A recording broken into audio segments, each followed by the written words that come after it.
So, nasa Module 2, Week 2, second quarter na tayo at ang lesson natin ay Integral Exponent. So, etong Integral Exponent ay hindi na bago sa atin. So, Integral Exponent. Hindi na bago to sapagkat nung mga lower year level ninyo ay napag-usapan na din ang Integral Exponent. Ano po? So, pagpasensyahan nyo na kung may background tayo, no? Kasi hindi ko maiiwasan yung bagay na yan sapagkat sa kapitbahay ay nagpapagawa, no? So, ang kailangan nating maunawaan sa linggong to ay ma-apply natin ang laws of exponent involving positive integral exponent. So, ibig sabihin, mga positive ang exponent and then 0. So, 0 ang exponent and negative integral exponent. So, negative ang exponent. So, again, ma-apply natin. So, ano ba mga halimbawa ng mga integral exponent na to? So, for example, we have 2. So, kita naman, no? So, 2x raised to 3. So, ang exponent nito ay positive. Another one ay let's say we have negative 3xy. Ang exponent naman nito ay 0. So, ito ang exponent niya. Another one ay, so we have 4, let's say 4ab. So, ito gagawin ko, ang exponent naman nito ay negative 5. Ayan. So, etong unang halimbawa ko, ang exponent niya ay positive 3. Ang pangalawang halimbawa ko, ang exponent niya ay 0. Ang pangatlong halimbawa ko, ang exponent niya ay negative 5. Positive, 0, negative 5. So, ito ang mga madidil natin sa linggong ito.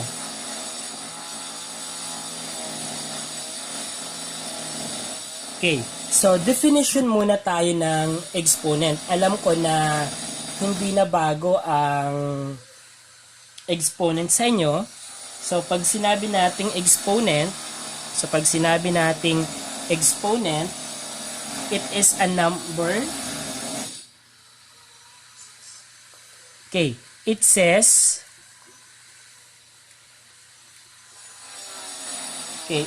how many times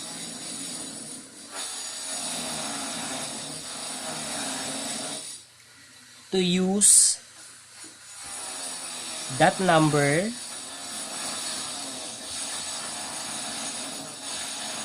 in a multiplication.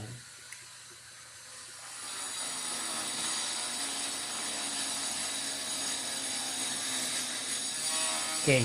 So, exponent says how many times to use that number in a multiplication. So, sinusulat siya as a small number to the right and above the base number. Okay. So, dito sa number 1 natin, yan ang tinatawag nating base. So, base number. Okay, kung mapapansin nyo, may parenthesis. Ibig sabihin, sakop ng exponent na 3, etong 2x natin. Ang 3 naman natin, yan naman ang ating exponent. Okay, yan naman ang ating exponent. Exponent lang siya. So, sabi dito, exponent says how many times to use that number in a multiplication. Kaya kapag in-expand natin etong problem na to, this is equal to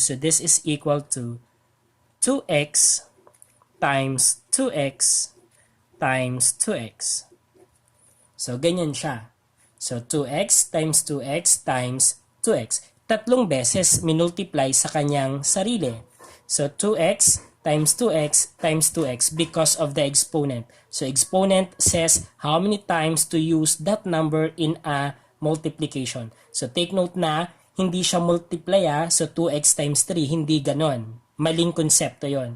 So, it is base times base times base. Na nakadepende sa nakalagay kay exponent natin. Okay, so yung pangalawa natin, ang exponent natin ay 0. So since 0 yan, iba naman ang case nito.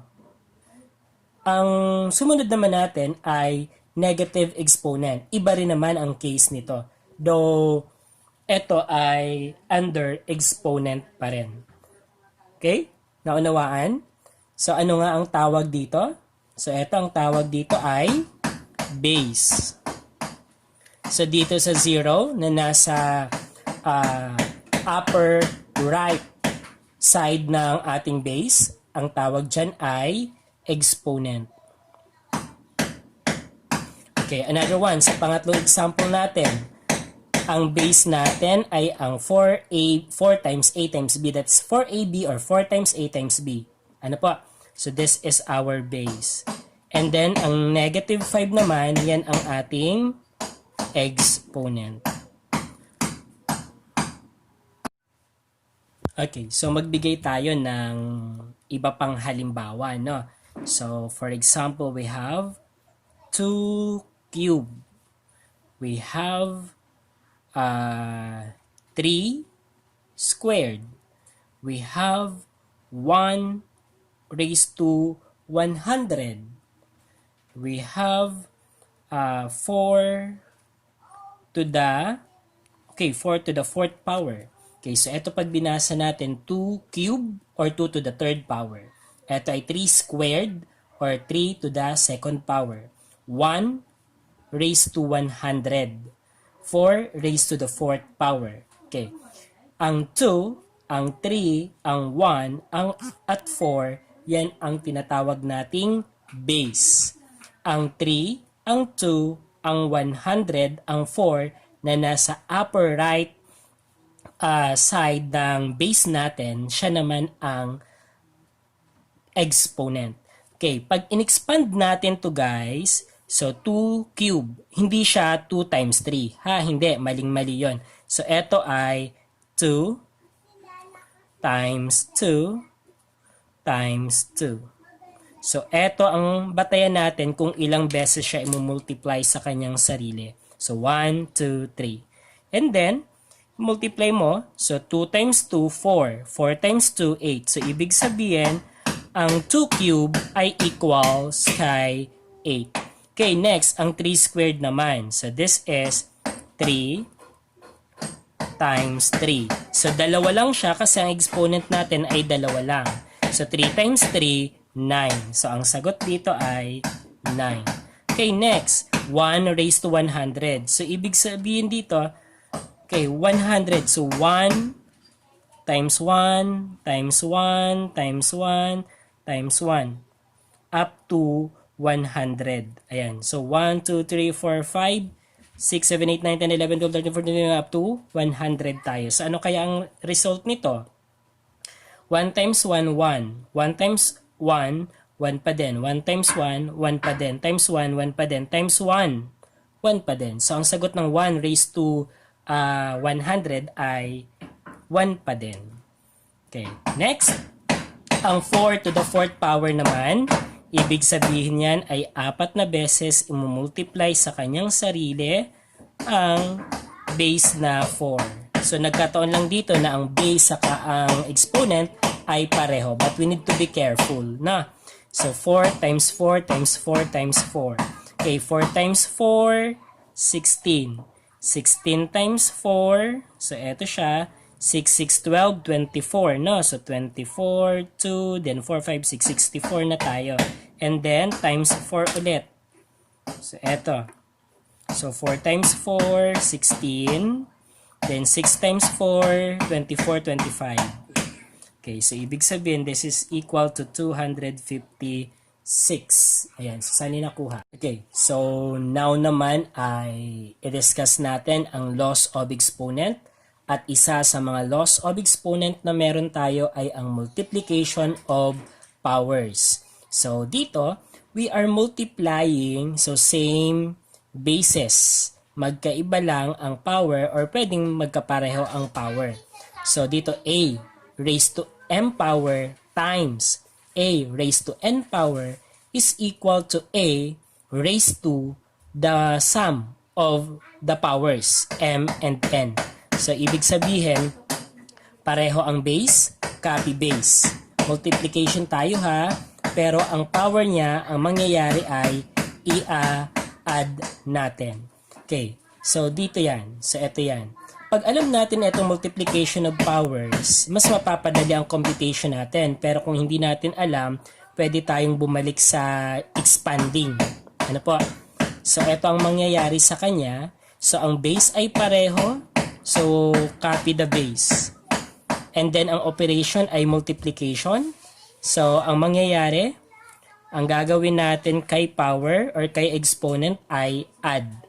So 2 plus 3. Ayan. And then pag sinimplify mo, so that is 5 raised to 5 raised to the 5th power. Ayan. So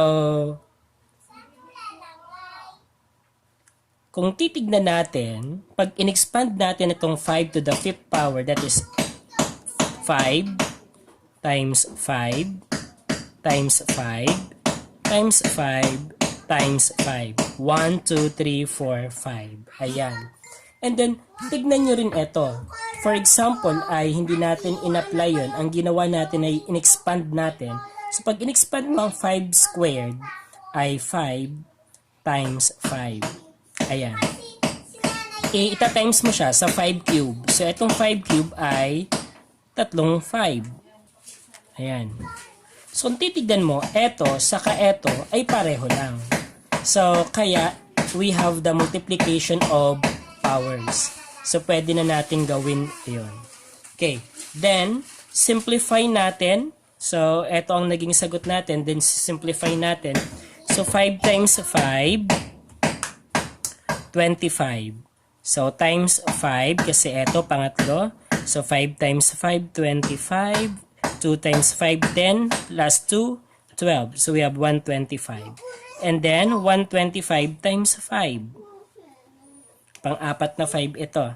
So, 125 times 5, makakain ito, no? So, dito natin. So, 125 times 5. So, 5 times 5, 25. 2 times 5, 10, 11, 12. 1 times 5, 5, 6. So, we have 625. Okay, then, yung last na 5. So, times 5 ulit. Kasi we have the fifth 5. So, 5 times 5, 25. So, 2 times 5, 10, 11, 12. Then, 6 times 5, 30. Plus 1, 31. So, we have 3,125. So, eto, this is equivalent to 3,125. So, you can use your calculator to check kung tama ang nakuha natin. Ha? Okay, number 2 tayo. So, z raised to negative 3 times z raised to positive 5. So, ang base ay z, so just copy the base. And then, ang gagawin kay exponent, add. So, negative 3 plus 5. So, dito, ang problem natin, involve ang addition of unlike sign. Ano po? Addition of integers tayo. So, kaya dapat hindi natin kinakalimutan yon. So, pag nag-add tayo na magkaiba ang sign ng ating ina-add, ang ginagawa ay sinusubtract natin siya pagkatapos ino-honor natin kung ano ang sign ng may mataas na absolute value. So, ibig sabihin 5 minus 3 tayo, we have 2. And then, ang may mataas na absolute value ay ang positive 5. Kaya dito, ang exponent natin ay positive 5. So, eto ang sagot. Ayan.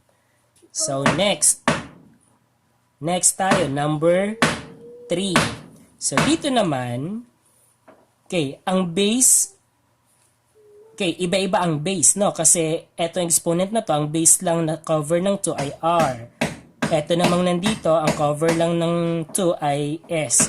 Ang cover ng exponent na 3 ay R. Ayan. So, dito, paano siya isosolve? So, kapag ganito, kapag may numerical coefficient na nauuna, so, imumultiply natin yan. So, 2 times 4, we have 8. So, kung anong paring multiplication ang naituro sa atin noong lower grade level natin. And then, r squared times r cubed. So, pwede natin siyang tabihin na dito. So, r squared r cubed. Ayan. Pagkatapos s, and then s cubed. And then, simplify further. So, etong r, pagsasamahin na natin, anong gagawin kay exponent? I-add na natin. So, 2 plus 3, 5. Kay s naman, ang exponent nitong unang s ay 1. Hindi siya 0 ang exponent ha. May 1 yan. So, 1 plus 3, 4. So, eto na ang ating final answer. Ayan. So, yan ang sa multiplication of power. Okay, so second law of exponent tayo. So we have the power of a power. So under power of a power, kung titignan natin, so we have a to the m power raised to the n power. So ibig sabihin, yung base natin may exponent na, and then yung expression na yun ay may exponent ulit. Kaya power of a power. So, kaya siya power of a power, law of exponent. So, anong gagawin kapag ganito ang nakita nating situation? So, this is equal to a raised to m times n. So, pinagtabi yung mn, ibig sabihin, minultiply iyon. So, imumultiply lang natin etong exponent na to. Okay, tignan natin. Example number 1 natin, eto. So, 3 squared raised to cube. So, ang mangyayari dito, etong dalawang exponent na to ay imumultiply natin. So, magiging siyang 3, 2 times 3, 6. Ayan. So, kung titignan natin, so, eto, kung eto ay in-square natin, so that is 3 times 3. 'Di ba? Kaso meron pa siyang cube. So, ibig sabihin, eto, this is equal to, so, 3 times 3, 3 times 3, times 3 times 3. So, bakit naging ganito? Kasi, ang exponent niya na ay 3. So, 3 beses siya i-multiply sa kanyang sarili. So, eto, 1, 2, 3. So, naging equal siya kay 3, 1, 2, 3, 4, 5, 6. So, naging equal siya kay 3 to the 6th power or yun. Nakuha? Okay. And then, pag sinimplify natin ito, so ito, nakita na natin ang 3 to the 6th power ay, that is equivalent to 3 times 3 times 3 times 3 times 3. So, ilan na? 1, 2, 3, 4, 5. Kulang pa ng isa. 3. So, yan. So, kukunin pa natin yung pinaka-product nito. So, 3 times 3, 9. Times 3, 27. Times 3, ilan na ba? 27 times 3, 81. Okay, 81. So, 81 times 3. So, eto na. Eto na yon. Okay, 81 times 3. So, 1 times 3, 3. 8 times 3, 24. No, tama ba? 8, 8, 16, 24. And then, another one. So, may last pa tayo. So, times 3.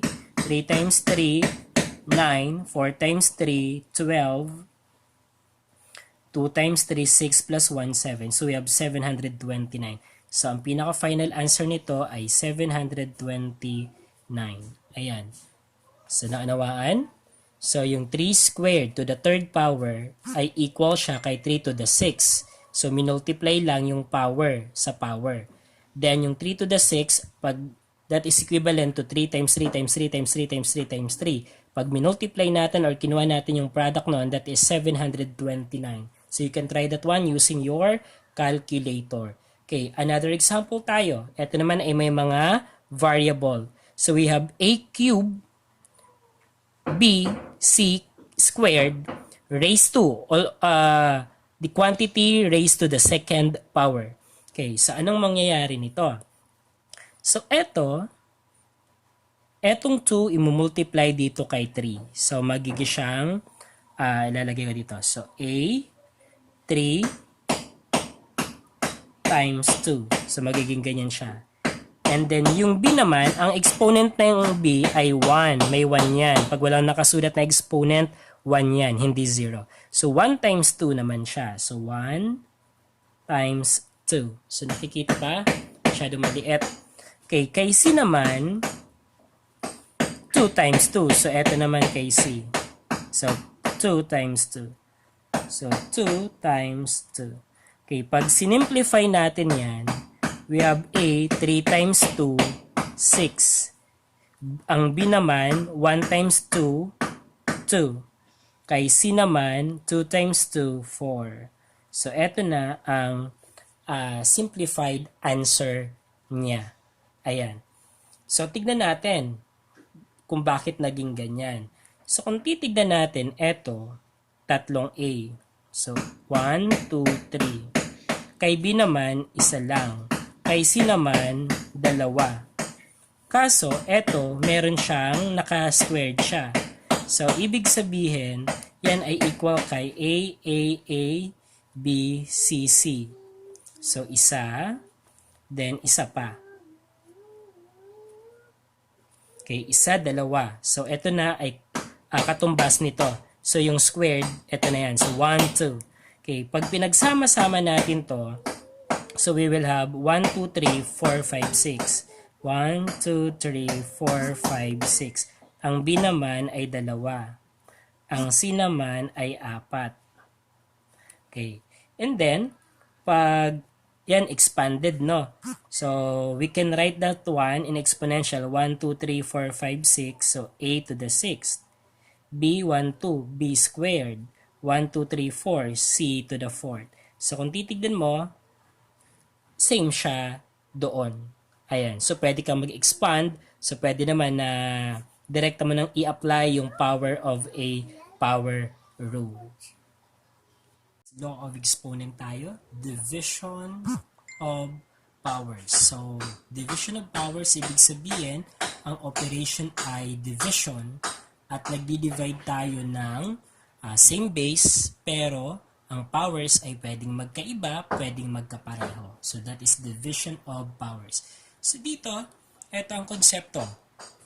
So, A raised to M divided by A raised to N is equal to A raised to M minus N. So, ibig sabihin kapag pareho ang base and then magkapareho o magkaiba ang exponent, ang gagawin natin kapag ito ay isusubtract lang natin ang exponent. So, M minus N. Okay, ang hitsura ng problem ay pwedeng ganito, pwede rin namang ganito. Kasi ito, it also indicate division. So, A raised to M divided by A raised to N. So, ang nangyari, so A, so kinapi yung base, and then, ang exponent ay sinubtract. So, numerator exponent minus denominator exponent. So, M minus N. Hindi pwedeng ma-interchange ang exponent ng numerator at ng denominator. So, dapat ay tama yung order niya. Okay, dito tayo. Example tayo. So, ito, 5 raised to the 4th power divided by 4. 5 raised to the 2nd power. So, ito pwedeng isulat na 5 to the 4th power divided by 5 squared. So, pwede siyang ganyan. Okay, ang mangyayari dito, so same bases, so copy the base, 5. And then, ang exponent, ang gagawin, subtract. So, 4 minus 2. 4 minus 2. So, simplifying, so 5 raised to 4 minus 2, we have 5 squared. And then, ang 5 squared, that is equal to 5 times 5. So, therefore, the final answer is 25. Ayan. Okay? So, kapag dito, ganun din naman. So, we have copy the 5, then 4 minus 2, we have 2. So, eto na siya, and then, continue lang. Eto na, eto pa rin ang kalalabasan. Okay. So, another one ay, eto, pag in-expand natin to, guys, so, 5 to the 4th power. So, ibig sabihin, 5 times 5 times 5 times 5. So, 4. divided by 5 times 5. Kasi ito naman 5 squared, dalawa. 5 divided by 5, 1. 5 divided by 5, 1. Ang natira ay 5 times 5, or that is 25, or that is 5 squared. Okay. So that is the concept kung bakit sinusubtract yung exponent. Okay, dito naman tayo sa pangalawa. So eto, kapag eto ang problem, 48 divide by 4. So 48 divide by 4, we have 1, then 4 here, 0, then bring down 8, divide by 4, we have 2, 8, 0. So ibig sabihin, we have 12 here. And then we have B, 10 ito naman ay negative 4. So 10 minus negative 4. Then simplifying, this is 12. Okay, B minus negative 4. So i-apply mo dito ang subtraction of integers. Pag nag-subtract ng integers, change the sign of the subtrahend, then proceed to addition. So ibig sabihin, yung subtrahend magiging positive na from negative. At yung operation na subtraction magiging addition. So magiging siyang 10 plus positive 4. So 10 plus 4, 14. So ang final answer natin ay 12b to the 14th power. Okay, paano kapag ang itsura ay ganito? So pwede siyang isulat na ganito. Ayan. So 48 divide by 4, we have 12, then b to the 10 divided by b raised to negative 4, magiging b raised to 10 minus negative 4, and then ganito na siya. I-apply lang natin. So magiging 12b raised to 14. Ayan. So same pa rin naman ang kalalabasan niya. Okay, third example tayo. Kaya ang third example natin ay x squared times y cubed times z to the fourth. All divided by z to the fourth times x times y. So titignan nyo, ni-rearrange ko yung pwesto ng z, x, y. So, since may commutative property tayo of multiplication, ibig sabihin, okay lang na i-arrange yun. So, kayo naman, as sasagot nito, pwede nyo namang ayusin din ito. Okay, so, x, x. So, copy natin yung x dito. 2, ang exponent ng x na to, may 1 yan. So, ibig sabihin, 2 minus 1 tayo. So, 2 minus 1. Next, exponent base y. Okay, ang y natin dito may exponent na 3 minus dito naman 1. Ayan. So nagsusubtract tayo kasi ang operation natin ay division. Next, z. Dito naman ay 4 minus ang z dito ay 4 din. Ayan. So then, pag sinimplify natin yan, 2 minus 1 is equal to 1. So, 1 lang yan. 3 minus 1, we have 2. Then, 4 minus 4, we have 0. And then, simplifying, so x, y squared, z, 0. So, eto, sa ngayon, acceptable to. Pero pag naituro na yung law for the zero exponent, hindi na to tatanggapin kasi may simplified answer pa after nito. Ano po? Okay. So, pag ang ginamit naman natin ay yung isang klase. So, let's say we have x squared, y cubed, z to the fourth, divided by z to the fourth, x, and then y. Okay. So, dito makikita natin. So, eto muna, x muna. So, we have x, 2 minus 1. So, 1 na lang. Next naman, y, cube, y. So, 3 minus 1, 2. So, 2 na lang. Ito naman, z, 4 minus 4, 0. So, ganito pa rin naman ang kalalabasan niya. Ayan. So, we have this one. Okay. Another one, itong part na to ay pwedeng i-expand. So, pag in-expand natin siya, makikita nyo at mas masisimplify natin siya. So, kopyahin ko siya dito ha, pasensya. Okay, so x squared, i-expand natin, y cubed z to the fourth divided by z to the fourth x, y. So, tignan nyo, pag in-expand to, so, 2 x, 3 y, 4 na z. Divided by 4 na z,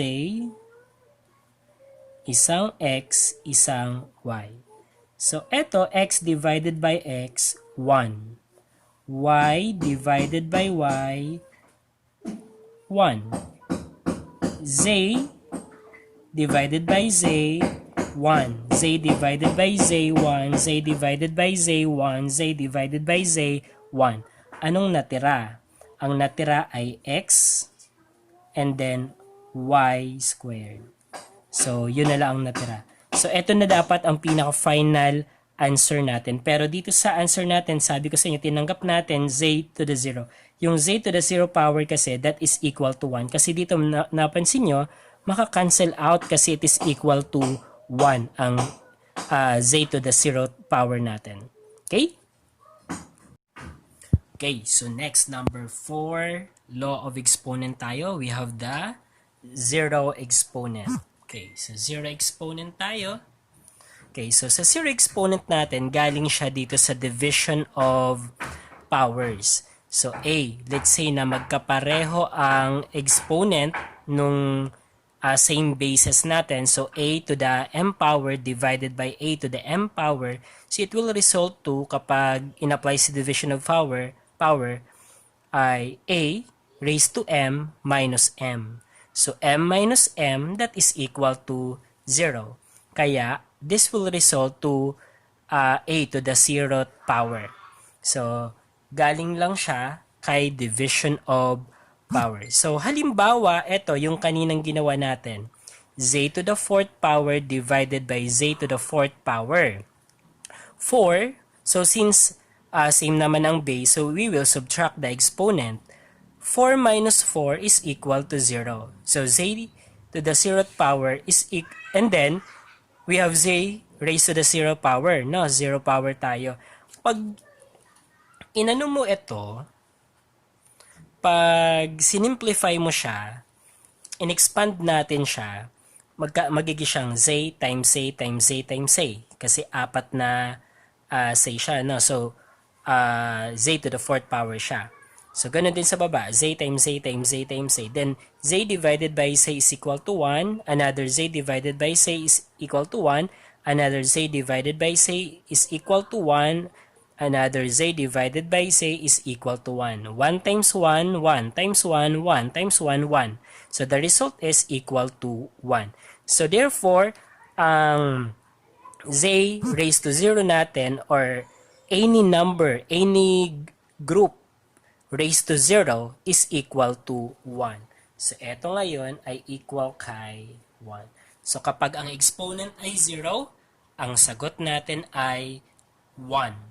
Okay, but we need to be careful kasi dapat malaman natin kung eto ba ay cover talaga ng 0 exponent or hindi na siya cover ng 0 exponent.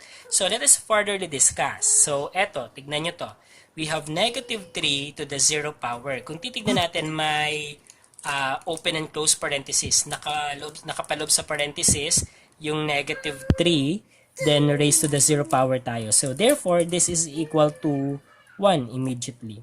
Okay, so yung pangalawa naman, tignan nyo, negative 2y raised to 0. So, ang cover lang ng 0 exponent natin ay ang y. Ang negative 2 ay hindi. So, since hindi cover si negative 2, copy lang natin siya. And then, eto naman, ang y to the 0 power, that is equal to 1. And then, simplifying, we have negative 2 times 1. The answer is negative 2. So, that's the final answer.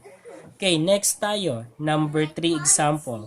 Kung titignan natin, andito ang 0 exponent natin at may parenthesis, cover niya yung lahat ng nasa loob ng parenthesis. So, ibig sabihin, this is equal to 1.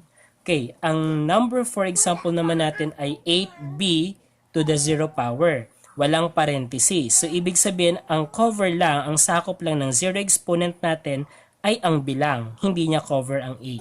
So, copy ang 8. Ang b to the 0 power, that is equal to 1. Then, 8 times 1, 8. So, ang sagot dito ay 8. So, titignan natin kung cover ba ng zero exponent yung base na yon para maging equal to 1 siya. Pag hindi cover ng zero exponent, hindi siya magiging equal to 1. We will apply the other law of exponent to that specific base. Okay, so last law of exponent tayo, we have the negative exponent.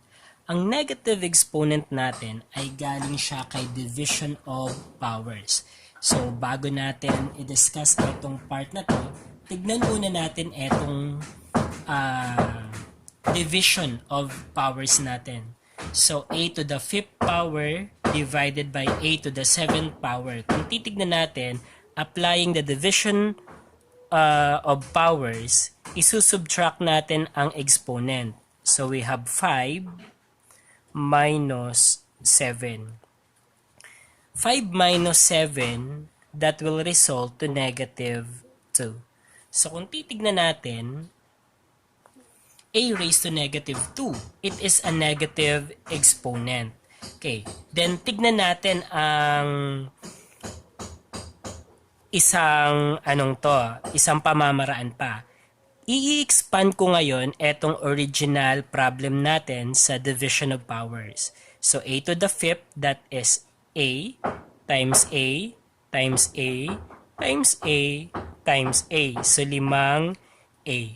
Ang a to the 7th power naman ay a times a times a times a times a times a times a. 1, 2, 3, 4, 5, 6, 7. Then, tignan ninyo. A divided by a is 1. Another a divided by a is 1.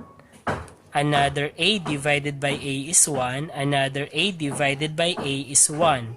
Another a divided by a is 1. 1 times 1 times 1 times 1 times 1, that will result to 1 pa rin. And then sa baba, a times a. Pag ginawa natin tong exponential, this is a squared. Ayan. So, ibig sabihin, ito is equal, etong a raised to negative 2, yan ay equal kay 1 over a squared, which is this one. Okay, so dyan galing ang ating negative exponent. Hindi kasi pwede na ang simplified answer natin ay may negative exponent pa. Hindi pwede iyon.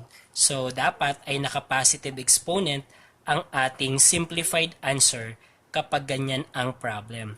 So, dito, so from that concept, nakabuo tayo or nakabuo ang mga mathematicians natin ng logic na to. So, a raised to negative n, that will result to 1 over a raised to n. So, kinuha yung reciprocal or multiplicative inverse nung given natin.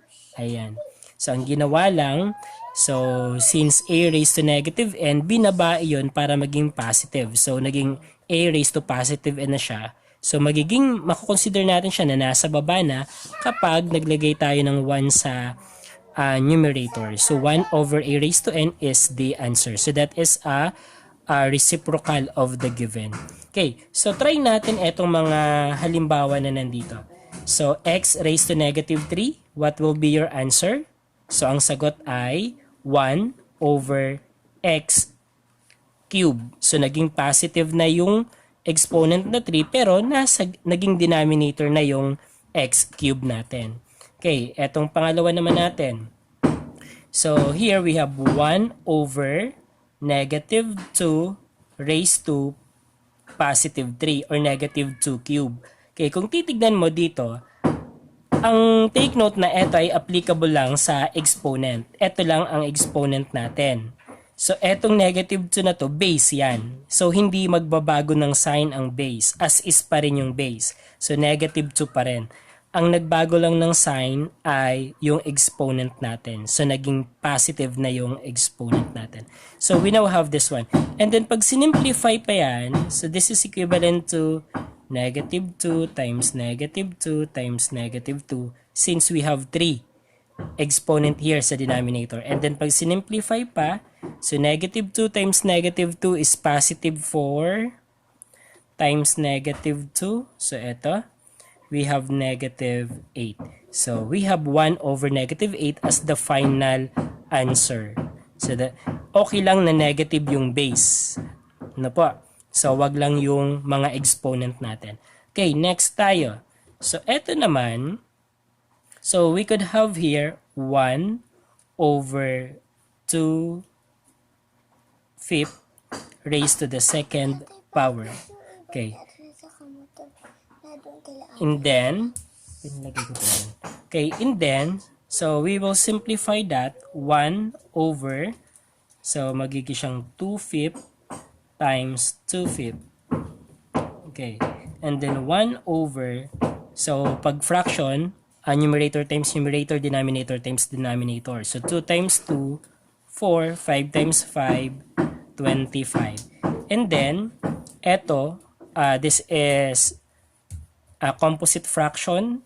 So, 1, pwede natin siyang i-simplify pa. Kukunin natin ang reciprocal nito. So, times the reciprocal of 4 over 25 ay 25 over 4. So, binaliktad lang yan.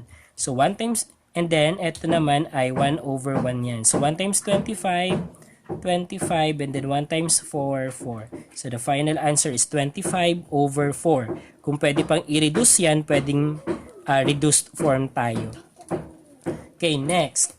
So, 3y raised to negative 2 naman tayo. So, dito, tignan natin, ito, be careful tayo dito. Ang cover lang ng negative exponent natin ay ang y. So, ibig sabihin, yun lang ang maa-applyan natin ng rule na to or ng law na to. So, si 3, hindi. So, magiging 3 times. So, yung y natin, magiging 1 over y squared. Ayan. Then, pag sinimplify natin yan, we will have 3 over y squared. So, this is the final answer. So, naging positive lang yung exponent natin. Okay, another one, eto. So, we have this one. So, ang pagkakaiba, eto walang parenthesis. Hindi nakalagay sa parenthesis ang 3y. Dito naman, nakalagay sa parenthesis ang 3y. So, ibig sabihin dito, covered ng negative 2 ang 3y natin. Samantalang dito, ang cover lang ng negative 2 ay ang y lang. So, dito, pag sinimplify natin to, we have 1 over 3y raised to the second power. So, since nakapalob siya sa parenthesis, kasama siya. Cover siya ng negative 2 exponent. And then, pag sinimplify pa yan, 1 over, so, 3y times 3y, kasi dalawa. Then, 1 over 3 times 3, 9, then y squared. So, this is the final answer. Ayan. So, dito naman, so, pwede rin naman dito na mag-shortcut ka na, imumultiply mo lang, igagamitin mo lang si power of a power rule. So, magiging 3 squared and then y squared. Then, 1 over 3 squared is 9 over y squared. So, pareho lang naman ang magiging sagot. So, kahit alin ang gamitin nyo, basta na-a-apply natin ng tama yung laws of exponent na nabanggit, wala tayong problema.